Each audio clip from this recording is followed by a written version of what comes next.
Hi, my name is Allison Doyle, and I am a licensed clinical social work associate. And my name is Skye White, and I'm a licensed independent clinical social worker. And we both work at Catalyst Counseling in Woodinville, Washington. We are here today to talk about resilience during the pandemic. This has been an unprecedented situation and just really hard for everyone. And we're here to talk about what you can do to build your resilience and your mental health capacity during this time. So let's start with what is resilience? According to the Collins English Dictionary, it's the power or ability to return to the original form or position after being bent, compressed, or stretched, elasticity. So really that first definition refers to items, objects, things in our environment. The second definition is the ability to recover readily from illness, depression, adversity, or the like, buoyancy. And that's really more of what we're going to talk about today in this presentation. As you'll see in the image below, I thought it was interesting that resilience in the English language has just started being used more and more frequently, basically since 2000.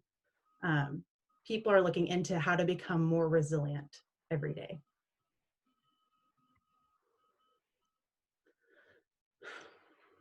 So what does resilience in mental health look like?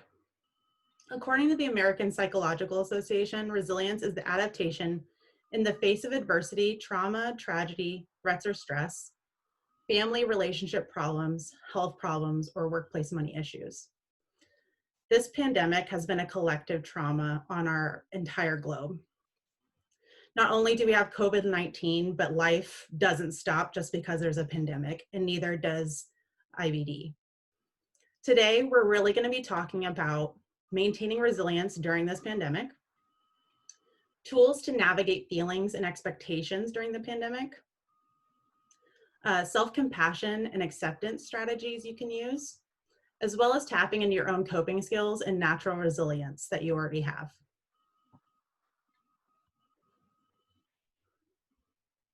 So the first thing we really want to talk about today is just simple enough acknowledging feelings. Really what that is taking inventory of what you're feeling and validating the feeling. So the first step in that is just naming how you're feeling about something. You may notice you have some discomfort with that feeling, or just noticing it is even hard to do sometimes. But once you notice the feeling, really name the feeling for yourself. The second step is validating your feelings. So once you've named it, acknowledging that it's valid to be feeling that way, whether it's frustration or sadness, right? There's a lot of loss going on right now during this pandemic. Validating your feelings is so important. Collectively, as our culture, we try to rationalize our feelings, talk ourselves out of feeling that way, really trying to get rid of the discomfort that that feeling can give us sometimes. So really allowing yourself to sort of sit with the feeling, acknowledge that it's valid to be feeling that way during this time, during this pandemic, can really build your resilience. It allows you to work through the trauma that we're all experiencing right now, and understand yourself better too and how you process feelings. And there's no doubt you've had a myriad of feelings since March. We've been doing social distancing, mask wearing for 6 months, and this pandemic isn't really slowing down. You might have had more time for self-reflection, and so there's lots of feelings coming up that you maybe have never even had before. So naming them and validating them can be super important. Additionally, you might notice that you value certain aspects of your life more, and that's stirring up more feelings, right? Maybe it was as simple as going to the movies, and now you're feeling sad because you can't do that anymore. Really taking the time to notice that. Maybe it's created more understanding in your social circle about your experiences with chronic illness. Everyone's having to sort of worry about this illness and this pandemic now. And that might be creating some new feelings for you as well. So really taking the time to name them and validate them for yourself is very important in creating resilience.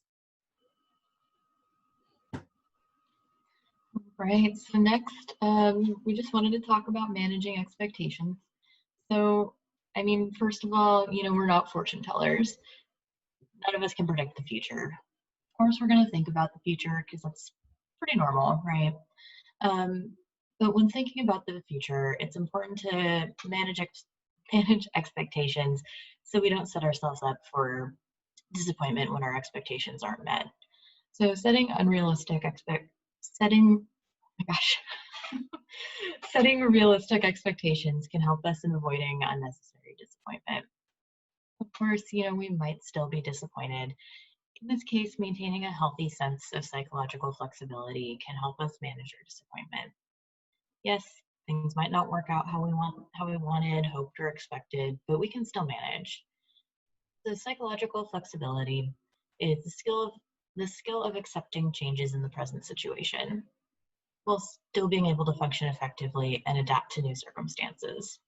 It's the ability to stay in contact with the present moment, regardless of unpleasant thoughts, feelings, and bodily sensations, and also engage in productive and helpful thoughts while disengaging from unhelpful and unproductive ones. Psychological flexibility really just allows us to maintain a sense of stability in an uncertain world. And so for folks with IBD, your day to day is different all the time. You're likely really used to planning for things to not go as planned. So you can apply the same sense of flexibility to the pandemic, right? And also, I just want to make a note that you may take longer than the rest of the general population to resume daily life. And it also might be really frustrating to see other folks go back to their regular business and you still don't feel comfortable. But that's okay because ultimately you're recognizing that you're taking care of yourself and your health care, and that's really important.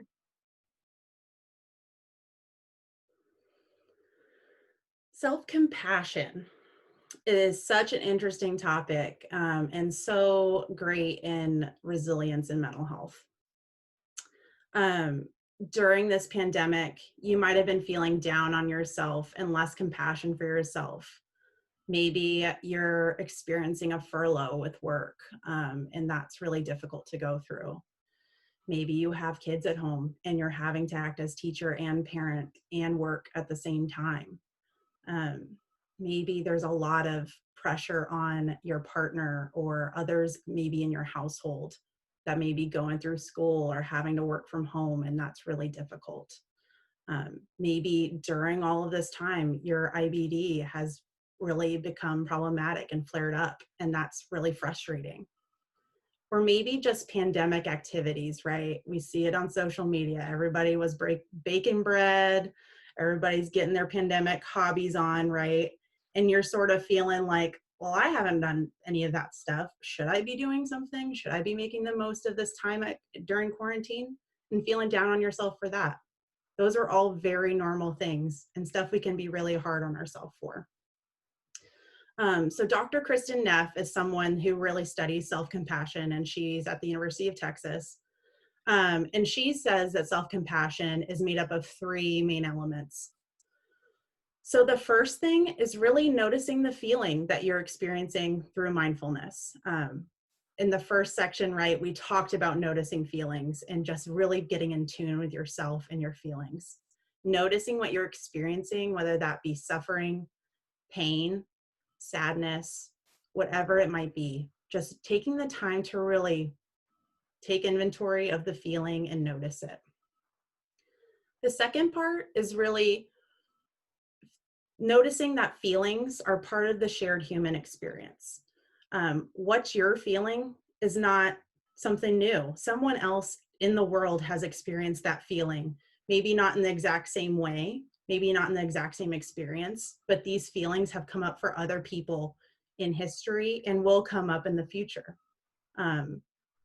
Suffering, pain, sadness, hurt, and even some of the more positive emotions we might experience, joy and happiness, right? That's a collective human experience and a human feeling. And the third part is really expressing loving kindness towards yourself. Whether that's sort of giving yourself a little hug or just saying that like you can do this and you are capable of doing this. Some of the ways that this self-compassion can really be cultivated, one of the ways is through the form of a mantra, and that really follows that three-step sort of self-compassion. So really, for example, noticing the feeling, right? This is a moment of suffering. Noticing the feeling, stating the feeling, which is also validating the feeling. Noticing that suffering is a part of life, right? It's a part of the human experience. It's something that people go through, right? There is a collective human experience to that feeling.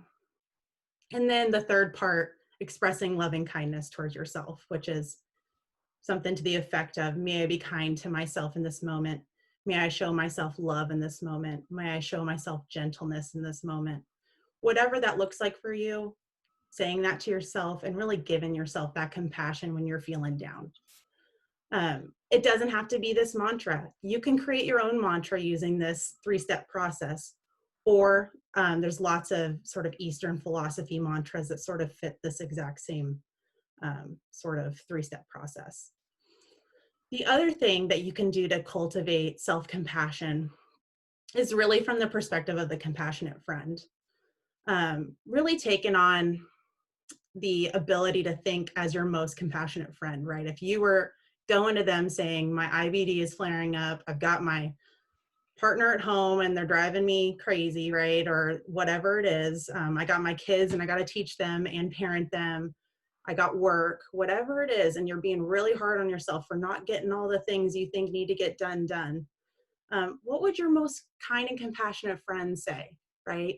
They wouldn't say, that's too bad, like you should be doing all of that stuff. They would be saying, you're doing the best you can. There's a lot going on right now. There's a pandemic on top of all of the life stuff that happens, and you have a chronic illness. So giving yourself that kind of compassion that a friend would give you can really help cultivate that as well. Self-compassion is actually easier to practice when you take into account the entirety of the human experience. When you can cultivate compassion for other people, it's easier to cultivate compassion for yourself. Noticing that this is a global pandemic, everyone is impacted, right?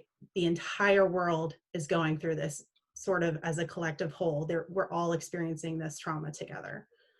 Can really help cultivate not only your compassion for other people and their situations and how they're different, but also cultivate self-compassion for yourself and sort of giving yourself that gentleness to notice that this is a really hard time. Coping skills. During this pandemic, some ways we can build some resilience is just using coping skills, right? There are probably things you already have built in to you that you can use as coping skills. And if you already have them, you should use them. Some examples of what coping skills could look like for you could be art, could be exercise, could be cooking and baking, maybe playtime with your pets or your kids, pampering yourself in some way, maybe listening to or playing music, reading. The possibilities are really endless as far as coping skills go, and they're not one size fits all. There is definitely a idea that, right, there's like the right way to do some coping skills, and that's just not the case. You can do whatever makes you feel good, especially during this pandemic. Building that resilience is going to come from doing what makes you feel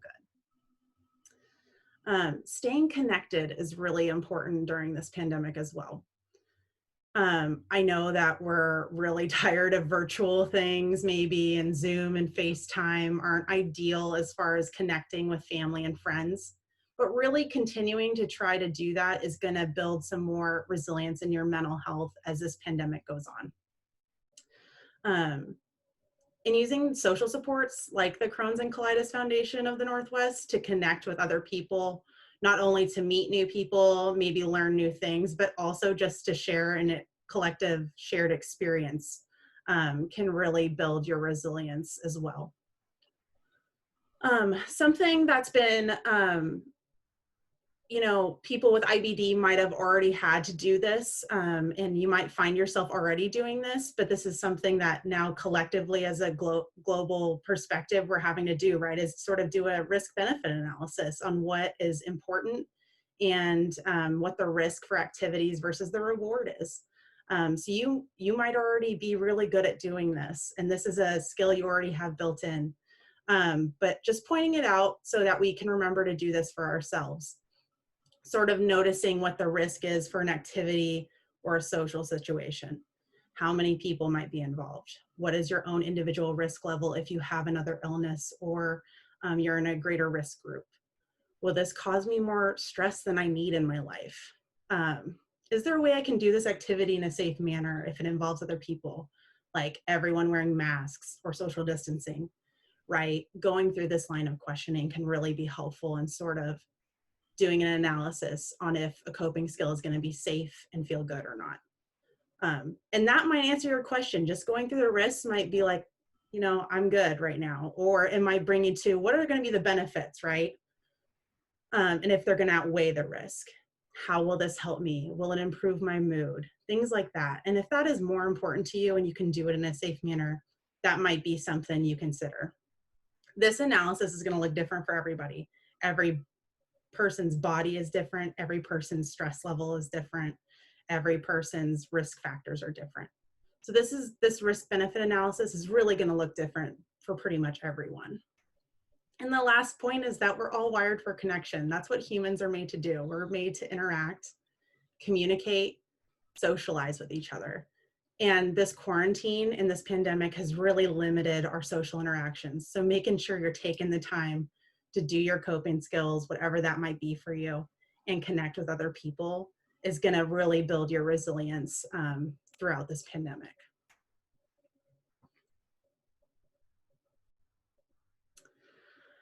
Another coping skill that Skye and I obviously think is very important is mental health and therapy services. According to the Centers for Disease Control, the U.S. adults considerably elevated adverse mental health conditions associated with COVID-19. Younger adults, racial ethnic minorities, essential workers, and unpaid adult caregivers reported having experienced disproportionately worse mental health outcomes, increased substance use, and elevated suicidal ideation. These are really serious things as we talk about mental health and resilience during this pandemic. There are a lot more people experiencing mental health issues during this pandemic. Going to therapy can be one of the best ways you can cope with the pandemic, as well as sort of work through some of your own mental health issues. Not only can you discuss the feelings you're having about the pandemic and things in your life, you can work through problems and build even more skills than what we're talking about today to cope with maybe some anxiety you're experiencing or depression due to the pandemic. And just as a disclaimer, if you know someone or you are experiencing a serious mental health crisis, always contact your local crisis line, and we've put the King County crisis line number on the bottom of the screen if you need it. One other quick note on therapy too is that a lot of therapists are actually offering video therapy these days, and most insurance companies pay for it as well. Yes. Right. So natural resilience. So living with a chronic illness is no easy feat. I mean, I'm sure you all know this, right? And you're likely really used to things not going as planned, and you already have coping skills and self-care plans in place. And, there's a resilience that just naturally comes from having a chronic illness and living with this chronic illness.